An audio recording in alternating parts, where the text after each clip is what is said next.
شتي نتوما كاينين والله حتى كاينين. هاد الكلمه ديال كاين ولينا كنسمعوا لها بزاف باش نعبروا بالاعجاب ديالنا لشي هضره ولا شي حاجه دارها شي واحد، بحال الى الاثبات ديال الوجود ديالو عنده علاقه مع التالق في شي لعيبه. هاد كاين كانت من ديما مبرزطه الفلاسفه والمفكرين، وواقيلا التعريف اللي مشهور هو ديال ديكارت اللي كان قال انا افكر اذا انا موجود. زعما الا عندك القدره على التفكير راك كاين. هاد التعريف غادي يتطور مع الوقت، وفي الوقت ديال البير كامو غادي يولي انا اثور، يعني نحن موجودون هنا. كامو كيعلق الوجود ديالنا بالقدره ديالنا على الثوره. الا كان الوجود ديال واحد كيتثبت بالفكر، فراه الوجود ديال المجموعه كيتثبت بالثوره. غير هو القدرة على التحمل راها كتختلف من شخص لشخص ومن فئة لفئة ومن مجتمع لمجتمع، ولكن فاش بنادم كيثور الهدف ديالو هو محاربة الطغاة وإعادة العدالة. غير هو الطريق ديال هاد الثورة يقدر يبدل بنادم، يقدر يحول الضحية ديال البارح لطاغية ديال اليوم. في هذه الحلقه غادي نهضروا على سكويد جيم في الموسم ديالو الثاني، وغادي نحاولوا نفهموا شنو طرا في هذا الموسم وشنو يقدر يطرا في الموسم اللي جاي. مرحبا بكم في حلقه جديده من سينما بودكاست.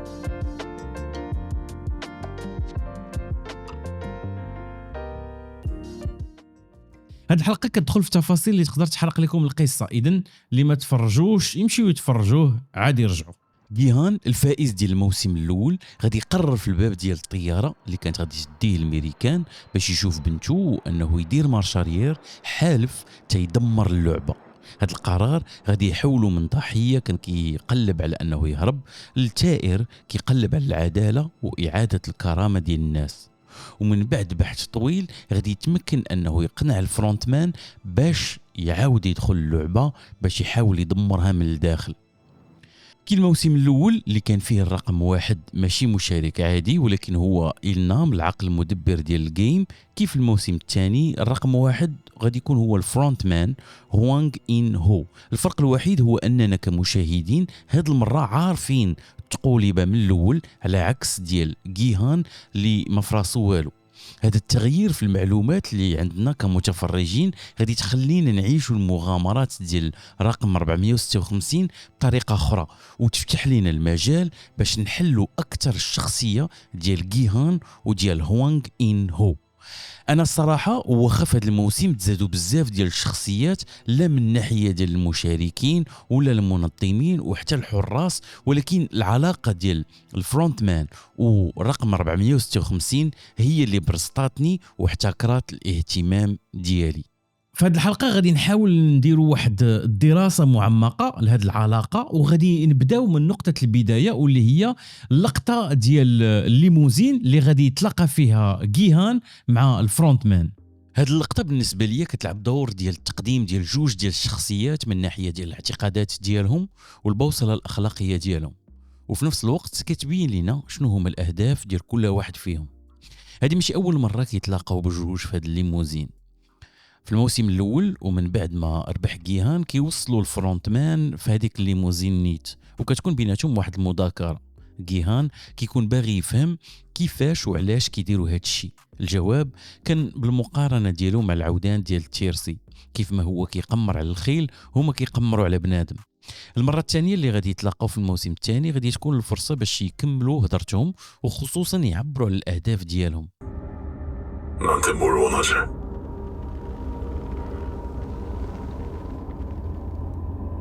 게임을 멈춰. جيهان باغي ان سكويد جيم يوقف، اما الفرونت مان فراه كيفسر بان الناس اللي كيشاركوا حتى واحد ما كيبزز عليهم. هاد النقطه ديال الحريه في الخيار غادي تسطر عليها بزاف ديال المرات في هذا الموسم، لدرجه ان من بعد كل جيم غادي يكون تصويت على الاستمرار ولا الوقوف. والتبرير ديال الفرونت مان على الوجود ديال الجيمز هو ان ما حد العالم كينتج الحوتاله، هذوك الجيمز غادي يبقاو. من بعد ما كان الهدف ديال الفرونت مان انه جيهان يمشي في حاله وينسى شنو طرا بحال شي حلمه ديال مورا العصر، وامام الاصرار ديال جيهان باش يدير فيها بطل، الهدف ديال الفرونت مان غادي يتبدل، غادي يولي هو انه يبين لجيهان ان التصور ديالو ديال العالم ساذج. باش نلخصوا، جيهان هو انسان اللي وصل لهذاك الحد ديال الاستحمال الاقصى اللي خلاه يبغي يولي ثوري. الامل ديالو في الانسانيه ديال الناس كبير، والقرارات اللي كياخذها عندها علاقه اولا واخيرا مع الاخلاق، مع الديونتولوجيا. الفرونت مان هو داز من نفس الطريق ديال جيهان كيف ما اكتشفنا في الموسم الاول، حتى هو فايت ربح الجيمز، ولكن الفوز ديالو في بلاصه ما يرجعوا ثوري رجعوا مناصر للسيستم، كيعتبر اللاعبين كحتاله، وبالنسبه ليه الموت ديالهم هو حل لهذا العالم اللي فاض بالعدد ديال هاد الحتاله. القرارات اللي كياخذ ما مبنيينش على الاخلاق ولكن على النتيجه والعواقب، الكونسيكونسز. اذا حنا في مبارزه كلاسيكيه ديال ديونتولوجيست و كونسيكونشاليست. مع البدايه ديال الجيمز غادي يبدا الفرونت مان في المانيبيوليشن ديالو للرقم 456، وباش ينجح في هذه المهمه خاصو يتبع عده مراحل، ولا كيف ما قال الشاب بلال درجه درجه الا بغيت تربح. المرحله الاولى هو التقرب من جيهان. الفرونت مان غادي يحسوا بالذنب، فاش من بعد التصويت الاول غادي يصوت على البقاء، وغادي يعلل الاختيار ديالو بالاعتراف ديال جيهان بانه فايت ربح الجيمز، يعني عطاه امل باش يزيد لعبه واحده. هنا الغرض ديالو هو يلعب على الوتره ديال الذنب باش يدخل راسو تحت المسؤوليه ديال جيهان، انت اللي خرجتي عليا، وباش يزيد يثير الاهتمام ديالو فلوس ما يتفق معاه على كل شيء غادي يخالفو باش يزيد يمانيبيوليه. فاش غادي يسولوا على علاش رجع للجيمز هو ربح الزباله ديال الفلوس، غادي يعطي الجيهان الفرصه باش يتبورد عليه بالاخلاق ديالو النبيله، وان هذوك الفلوس هما ديال الدم ديال الناس اللي ماتوا قبل، يعني بطريقه اخرى هو نقي ما غاديش يوسخ يديه. هذا الجواب الفرونت مان اللي ولا دابا رقم واحد عارفه ديجا، ولكن من خلال الحوار عطى الفرصه لجيهان باش يلومو كونه هو الاخر اللي صوت على البقاء. وهنا فين رقم واحد غادي يبدا يزرع شويه ديال الشك في جيهان، غادي يقول ليه بالله راه بزاف ديال الناس باغيين يبقاو، وكيف ما كان القرار ديالو واش الناس كانوا غادي يشكروه ويصفقوا عليه، يعني بطريقه اخرى الناس راهم عمرهم يعجبهم الحال وهما براسهم ما عارفينش المصلحه ديالهم. دابا ندوزو المرحله الثانيه. رقم واحد خاصو يبين انه باغي العداله لحقاش عاش الحقره وانه صحيح، باش يدفع جيهان بطريقه غير مباشره انه يعول عليه فاش تجي الوقيته ديال الثوره. رقم واحد غادي يستغل اللقطه اللي فيها جوج حقاره مدورين واحد باش اولا يبين انه ضد الظلم، وثانيا انه بوحدو يقدر يسلخ جوج. فاش اللقطه كتسالي الناس كتصفق عليه وكترسخ هاد الشعبيه الجديده ديالو، والفكره ديال ان جيهان يعول عليه من بعد كتبدا تنضج كيف ما كنشوفوها في الوجه ديالو. من بعد رقم واحد باش يبرر الطبيعه ديالو غادي يعري على القصه المؤثره مع المرض ديال مراته الحامله اللي دفعوا باش يغرق كريديات. اذا هو ضد الحقره لحقاش عاشها، ولكن واحد صحيح وعنده نفس الرغبه في العداله ماشي كافي باش يربح الثقه الكامله ديال جيهان. باقي نقطه اخرى واللي هي الوفاء والطاعه، وهي النقطه الثالثه. فاش رقم واحد غادي يولي مع جيهان في الفرقه في اللعبه الثانيه اللي صدقات مختلفه على داكشي اللي كانت تكهن به رقم 456 واللي دفع الناس انها تدور فيه وتفقد الثقه فيه، رقم واحد غادي يستغل الفرصه باش يبين الوفاء ديالو وعاود عبر على الثقه ديالو في جيهان. 미안합니다. 전 그래도 선생님 믿습니다. فاش اللعبه غادي تبدا واللعابه غادي يختاروا اللعب اللي غادي يقدروا ينجحوا فيهم، رقم واحد غادي يطلب من جيهان انه يختار ليه اللي بغى، يعني بطريقه غير مباشره مره اخرى تيوريه بانه مطيع. الخدمه مازال ما سالاتش. الا عقلتوا في الاول قلنا ان جيهان كيتيق في الانسانيه ديال الناس، غادي تجي دابا اللقطه اللي رقم واحد غادي يبدا يبين لجيهان انه غلط بلا ما يقنعه، ولكن غادي يتصنت ليه هو النيت كينتقد مع راسه.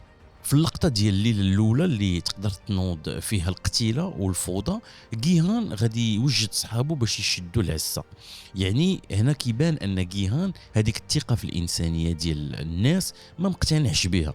الرقم واحد غادي يستغل الفرصه باش يعاود يسمعها مزيان ويدور الموس على الجرحى. غادي يقول لجيهان انه واقيلا كيزيد فيه الناس زعما ماشي وحشيين لهاد الدرجه.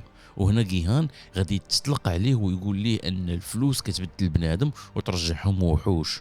الله، هاد الجمله اللي كيقول جيهان بحال السمن والعسل في الودنين ديال الفرونت مان، كنشوفوه كيتضارب مع راسو باش ما يضحكش من كثره اللذه. هنا التحول ديال جيهان غادي يبدا يكسيري من بطل ثوري، غادي يبدا يديفلوبي افعال ديال الطغاة.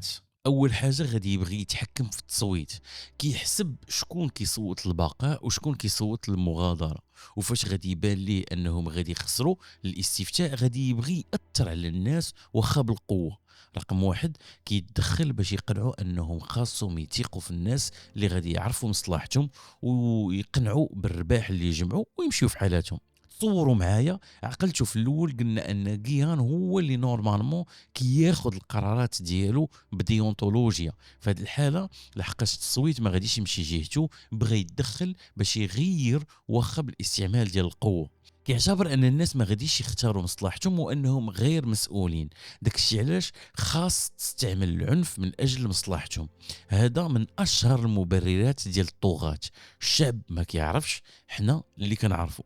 ولكن اللقطه اللي غادي صافي تزيد تاكد ان الثوري ولا طاغيه هي في الليله اللي غادي ينوض فيها القتيله، واللي غادي يتاخذ القرار باش صحابه ما يتدخلوش في المضاربه باش يكونوا مستعدين للانقلاب. يعني قرر انه يضحي بالارواح ديال الابرياء من اجل الغرض ديالو في انهاء الجيمز. جيهان اللي كيعتبر يديه نقيه وانه حامل الشعار ديال الاخلاق، كيلطخ يديه واخا ماشي هو النيت اللي دوز على الضحايا بالفرشيطه. التبرير ديال القتل ديال القله من اجل انتصار المجموعه حتى هي من مبررات الطغاة. هاد المقادير كامله اللي شفنا وهذا التحول الكبير ديال جيهان كيعطينا اطلاله على شنو يقدر يوقع في الموسم الثالث.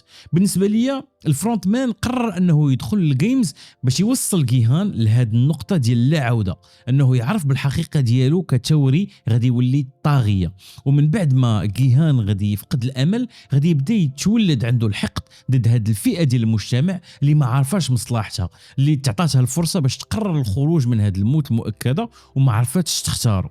واخا حطينا الاختلافات ما بين جيهان والفرونت مان في الاول، راه في اخر المطاف جيهان هو اقرب شخصيه للفلسفه ديال الفرونت مان، وعلاش لا في الموسم الثالث هو اللي غادي ياخذ بلاصتو ويعتنق الفلسفه ديالو. تخيلوا معايا هذه القضيه تصدق، الفرونت مان كيقلب على شي واحد باش ياخذ بلاصتو وهو يقدر ياخذ الكونجي، شد كونجي مع راساته. شكرا للتتبع ديالكم لهذه الحلقه ديال سينما بودكاست، نتلاقاو قريبا في حلقه جديده، تهلاو في راسكم.